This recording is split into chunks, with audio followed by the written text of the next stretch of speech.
Bahkan, peneliti mengklaim bahwa ledakan Gunung Toba hampir membuat manusia punah di zaman itu.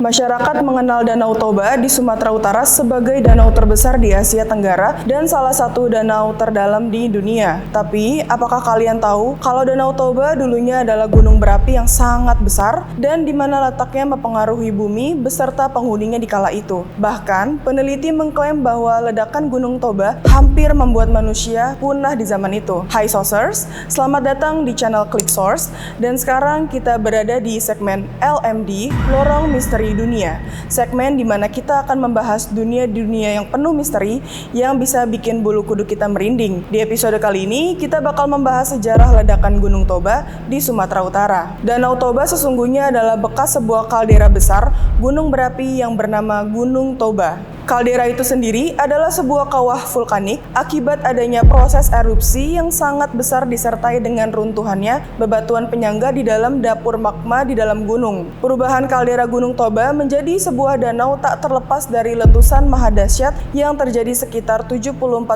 tahun yang lalu. Sebenarnya, proses kaldera Gunung Toba menjadi Danau Toba tidak terjadi hanya satu letusan saja, melainkan hingga 3 kali letusan dalam kurun waktu yang berbeda. Letusan pertama terjadi pada 800.000 tahun yang lalu dan menghasilkan kaldera di sisi selatan. Kemudian, letusan kedua terjadi pada 500.000 tahun yang lalu dan membentuk kaldera di sisi utara. Barulah pada letusan ketiga yang menjadi letusan terbesar dalam 28 juta tahun terakhir hingga mengubah Gunung Toba menjadi Danau Toba. Akibat letusan itu dikatakan kalau umat manusia hampir punah di kala itu. Diperkirakan setidaknya hanya 1.000 sampai 5.000 orang saja yang mampu bertahan dari letusan supervulkano tersebut. Letusan Gunung Toba juga menyebabkan tsunami besar di berbagai belahan dunia. Tidak hanya itu, erupsi Gunung Toba juga membuat atmosfer tertutup hingga 6 tahun lamanya dan membuat suhu udara menjadi dingin karena cahaya matahari tidak sampai ke bumi. Karena kondisi tersebut,